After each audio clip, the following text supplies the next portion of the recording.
Ini tentu sangat terkait dengan posisi cawapres yang diperebutkan oleh Demokrat dan PKS ya. Kita tahu persis dua partai ini sangat berharap betul bahwa kader terbaik mereka, AHY ataupun AHR, akan dipinang oleh Anies yang diberikan mandat oleh Nasdem untuk memilih siapa yang akan mendampingi di 2024. Yang kedua, mungkin juga ini memang sengaja diulur-ulur untuk merawat stamina bagaimana koalisi perubahan ini terus menjadi konsumsi publik.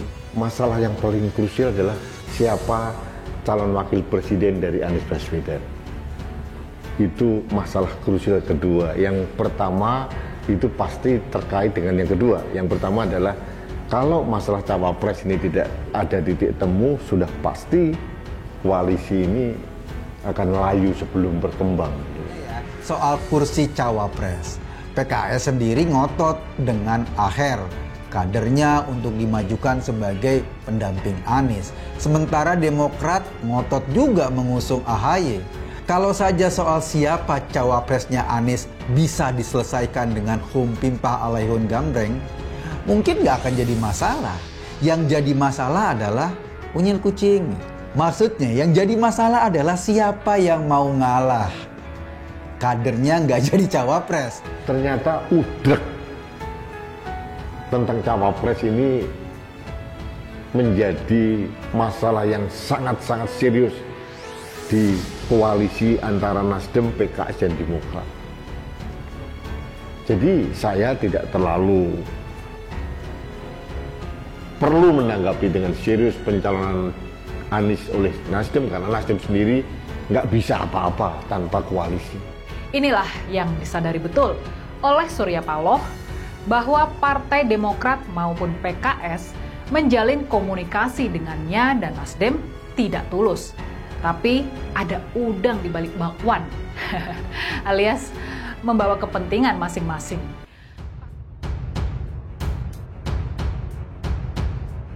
Nasdem, Demokrat, dan PKS terancam bubar sebelum berkoalisi, kata pengamat. Direktur Eksekutif Aljabar Strategik Arifki Caniago menduga koalisi yang hendak dibentuk Partai Nasdem, Partai Demokrat, dan PKS akan hancur sebelum bekerja sama. Menurutnya, hal tersebut bisa terjadi lantaran ada dua tokoh yang digadang akan menjadi cawapres bagi mantan Gubernur DKI Jakarta Anies Baswedan. Adapun kedua tokoh tersebut yakni Ketua Umum Partai Demokrat Agus Harimurti Yudhoyono dan Wakil Ketua Majelis Syuro PKS Ahmad Heriawan. Dirinya pun menduga ada beberapa penyebab yang melatar belakangi kehancuran koalisi tersebut, salah satunya tidak adanya titik temu terkait sosok cawapres yang bakal diusung. Dirinya juga menduga PKS dan Partai Demokrat sama-sama ingin mendapatkan dampak positif jika kadernya berhasil menembus gelanggang Pilpres 2024. Selain itu, menurutnya PKS atau Demokrat juga akan lebih mudah melakukan kampanye Pilpres dan Pileg yang dilaksanakan secara serentak jika tokoh partainya diusung sebagai cawapres. Pesan Nasdem untuk kader yang keluar karena Anies dideklarasikan jadi capres. Wakil Ketua Umum Partai Nasdem Ahmad Ali memberi pesan kepada sejumlah kader yang memutuskan untuk keluar dari partai usai Anies Baswedan dideklarasikan sebagai calon presiden 2024. Ali mengatakan Nasdem menghormati keputusan para kader yang memilih keluar, tetapi ia mengingatkan selalu ada dinamika dalam partai politik.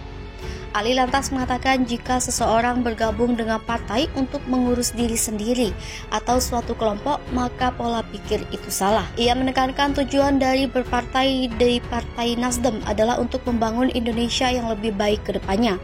Kemudian kata Ali, jika seseorang ingin bekerja untuk suatu kelompok, maka lebih baik bergabung dengan lembaga swadaya masyarakat saja, bukan di partai politik. Menurut Ali, di dalam partai politik diperlukan kedewasaan seorang kader dalam menjalani proses demokrasi di internal partai.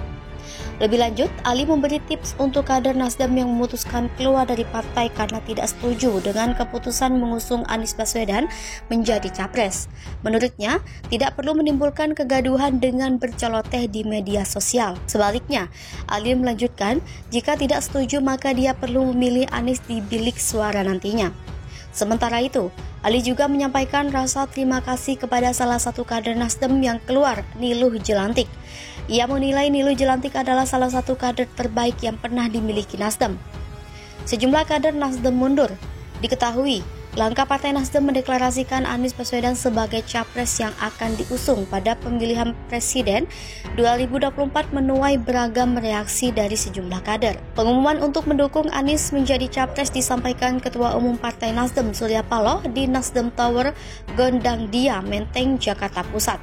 Sementara, ternyata tidak seluruh kader Nasdem sepakat dengan keputusan partai mengusung Anies Baswedan sebagai capres. Ada kader yang terang-terangan menyatakan ketidaksetujuan, tetapi yang lainnya mendukung keputusan itu. Contohnya di kota Semarang, Jawa Tengah. Sejumlah kader Partai Nasdem di ibu kota itu menyatakan siap tidak sejalan dengan keputusan mengusung Anies Baswedan menjadi capres. Pernyataan sikap menolak tersebut disampaikan dengan cara keluar dari keanggotaan partai. Salah satu penyebab Hanandityo mengundurkan diri karena tak setuju dengan keputusan partai yang mengusung nama Anies Baswedan sebagai calon presiden. Alasan lainnya, Hanandityo mengundurkan diri karena Anies tidak sevisi dengan prinsip berpolitik yang dipegangnya. Sementara itu, Wakil Sekretaris DPD Partai Nasdem Kota Semarang, Syafiq Pahlevi Lonto, juga mengaku sudah mengundurkan diri secara resmi. Alasannya keluar dari Partai Nasdem karena pemikiran dan hati nuraninya sudah tidak sejalan dengan kebijakan partai. Kader Nasdem lainnya yang menyatakan mengundurkan diri dari keanggotaan partai setelah Anies Baswedan dideklarasikan menjadi capres adalah Andreas Acuy Simanjaya dari Kalimantan Barat dan Niluh Jelantik. Kemesraan Paloh dan Puan Maharani, Nasdem sebut tak pernah ada yang diperlakukan begitu. 2 hari sebelum berkunjung ke Nasdem Tower, Ketua DPP PDIP Puan Maharani mengutus Ketua DPP PDIP Bidang Pemenangan Pemilu, Bambang Wuryanto, untuk menyampaikan rencana kedatangannya pada Senin 22 Agustus 2022. Bambang Pacul merupakan bagian dari tim advance yang bertugas menjalin komunikasi awal sebelum pertemuan Puan dengan petinggi partai politik dalam rangka penjajakan koalisi menuju Pilpres 2024. Memboyong sejumlah pejabat teras partai, Puan pun tiba di Nasdem Tower, Jakarta sekitar pukul 11.00. Ia disambut pelukan hangat oleh Ketua Umum Partai Nasdem Surya Paloh di ruangannya. Surya tak lepas merangkul Puan dari sejak masuk pintu hingga menuju kursi tamu. Temuan Puan dan Surya Paloh berlangsung hingga pukul 13.20. Di sela-sela diskusi, Surya menjamu Puan dan pejabat teras Partai Banteng lainnya dengan nasi goreng sebagai menu makan siang. Partai Nasdem menjadi partai pertama yang disambangi PDIP dalam rangka penjajakan koalisi menuju 2024. Pertemuan tersebut menurut Ali sekaligus untuk menjawab bahwa hubungan PDIP dan Nasdem baik-baik saja. Begitu pula dengan hubungan Ketua Umum Partai Nasdem Surya Paloh dan keluarga besar Megawati Soekarno Putri. Sesuai penugasan di Rakernas PDIP, Puan Maharani ditugaskan oleh Ketua Umum Megawati Soekarno Putri untuk melakukan silaturahmi ke seluruh partai politik. Puan mengaku tidak ada alasan khusus memilih Nasdem sebagai partai yang pertama disambangi.